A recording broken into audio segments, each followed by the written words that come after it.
മോളമ്മയുടെ കാര്യം പറയും. അമ്മേ,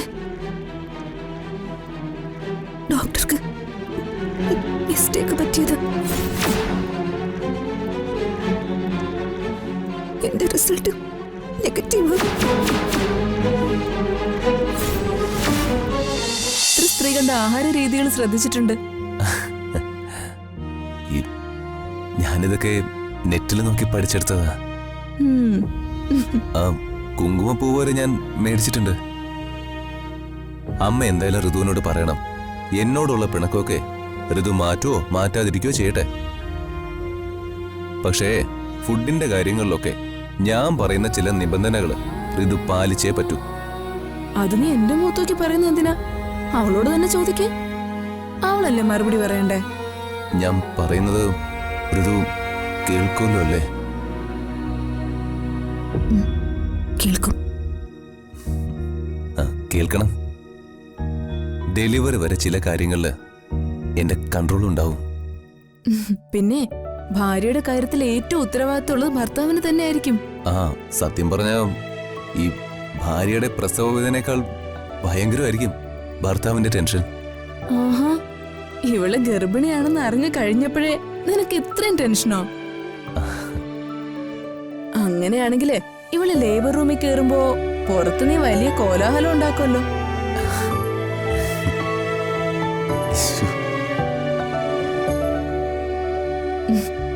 കണ്ടോ മോളെ, ഇങ്ങനെ ഒരു ശുദ്ധഗതിക്കാരനെയാ നീ വെറുതെ സംശയിക്കുന്നെ.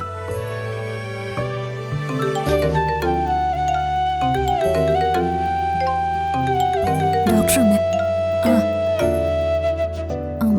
ചേച്ചി. ഋതികേ, പറയേച്ചി. ഫുഡിന്റെ കാര്യത്തില് രാജുവിന്റെ കൺട്രോൾ തുടങ്ങി. ഇനി ചേച്ചിയുടെ നിയന്ത്രണങ്ങൾ കൂടി കേൾക്കട്ടെ. ഐ എം സോറി ഋതികേ. ഞാൻ പറയുന്ന കേട്ട് താൻ വിഷമിക്കരുത്. I am extremely sorry. എന്താ ചേച്ചി, കാര്യം പറയൂ. ഋതിക, ഒരു മിസ്റ്റേക്ക് പറ്റി. ഒരേ സമയത്ത് 2 റിസൾട്ട് കൊണ്ടുവന്നപ്പോൾ പറ്റിയ മിസ്റ്റേക്കാ.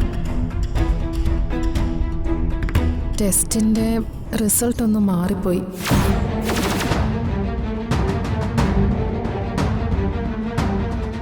റിസൾട്ട് മാറിപ്പോയെന്നോ?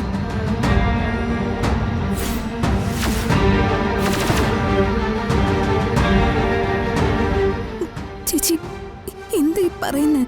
സോറി, ശരിക്കും റിസൾട്ട് പോസിറ്റീവായത് മറ്റൊരു കുട്ടിക്കാണ്.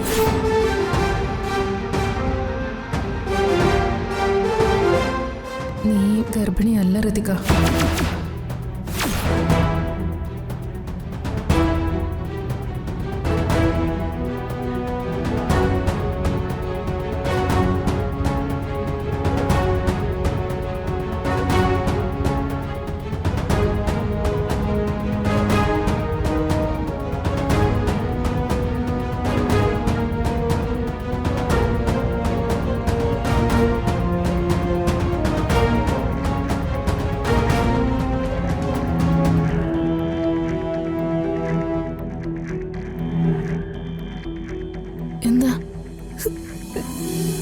എന്താ മോളെ? മോളമ്മയുടെ കാര്യം പറയും. അമ്മേ, ഡോക്ടർക്ക് മിസ്റ്റേക്ക് പറ്റിയത്. എന്റെ റിസൾട്ട് നെഗറ്റീവ്.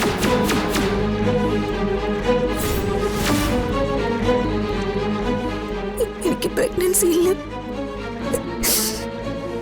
ഞാൻ ഗർഭിണിയല്ല അമ്മേ.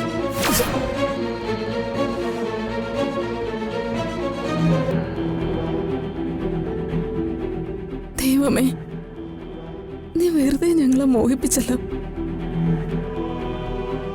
ആഹാ, എന്റെ അമ്മ കേൾക്കാൻ ആഗ്രഹിക്കുന്ന ന്യൂസ് ഇപ്പൊ തന്നെ കൊടുത്തേക്കാം. മോളെ വിഷമിക്കാതെ. ദൈവത്തിന് തീരുമാനമായിട്ടില്ല എന്ന് കരുതിയാ മതി.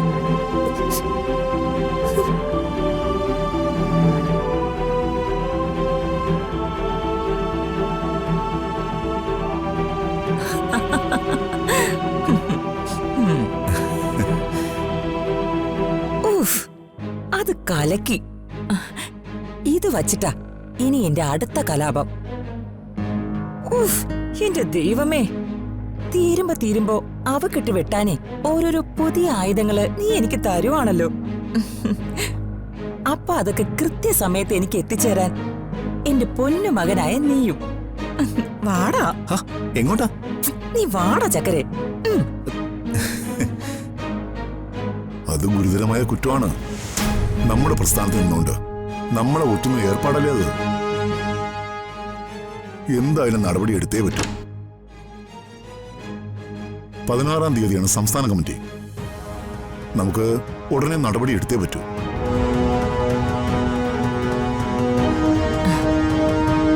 ആ, ചേച്ചി വാ.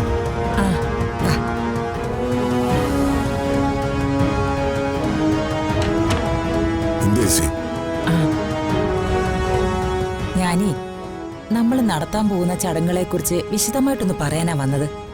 ഓ, ഋതുമോൾക്ക് വേണ്ടി നടത്തുന്ന ചടങ്ങിനെ കുറിച്ചാ ഞാൻ പറയുന്നത്. അല്ല, അതൊക്കെ അത്ര വലിയ ആഘോഷമാക്കി മാറ്റണോ ചേച്ചി? ആ, വേണം മോനെ. കാര്യം പത്മിനി ഉപേക്ഷിച്ചെങ്കിലേ ഋതുമോള് മഹാദേവ വർമ്മ സാറിന്റെ കൊച്ചുമോളാ. പിന്നെ സരസ്വതി വർമ്മയുടെ പേരക്കുട്ടിയാ.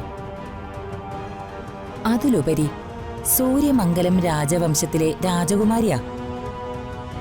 ഹോ, എന്റെ അമ്മയുടെ ഒരു തള്ളു പറയാതിരിക്കാൻ പറ്റില്ല. ഇവരൊരു അത്ഭുത അവതാരം തന്നെയാ. സൂര്യമംഗല രാജവംശോ? രാജാവും പ്രജകളൊക്കെ അങ്ങ് 18-ാം നൂറ്റാണ്ടിലല്ലേ ചേച്ചി? ഇതിപ്പോ ജനാധിപത്യ രാഷ്ട്രമാ. ആയിക്കോട്ടെ, പക്ഷേ നമ്മുടെ ഋതുമോള് സൂര്യമംഗലത്തെ രാജകുമാരി തന്നെയാ. രാജാവും പ്രജകളും കുതിരവണ്ടികളും പല്ലക്കും ചുമടുതാങ്ങികളും ഒക്കെ പോയെങ്കിലും തറവാട്ടുകാരെല്ലാരും അവളെ കാണുന്നത് രാജകുമാരിയായിട്ടാ. അതുകൊണ്ട് ചടങ്ങുകളെല്ലാം വളരെ ആഘോഷമായിട്ട് തന്നെ നടത്തണം. ചേച്ചി, ഇത്ര ആഘോഷങ്ങളൊക്കെ അനാവശ്യമാണ്.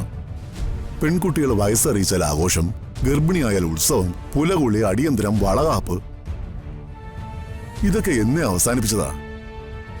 നവോത്ഥാന നായകന്മാരുടെ ആത്മാവ് പോലും പൊറുക്കില്ല ഇതൊക്കെ കേട്ടാ. മരിച്ചു മണ്ണടിഞ്ഞു പോയ നവോത്ഥാന നായകന്മാരൊന്നും ഇതറിയുന്നില്ലല്ലോ.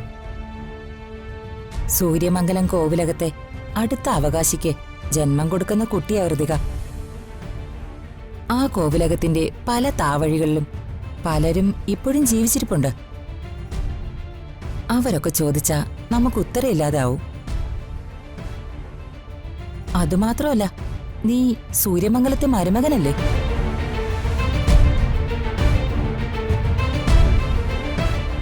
അച്ഛനോട് ഞാനത് എങ്ങനെ പറയും? ഇത് കേൾക്കുമ്പോൾ അച്ഛൻ പൊട്ടിത്തെറിക്കും. ആ ഡോക്ടറോട് ചൂടാവും.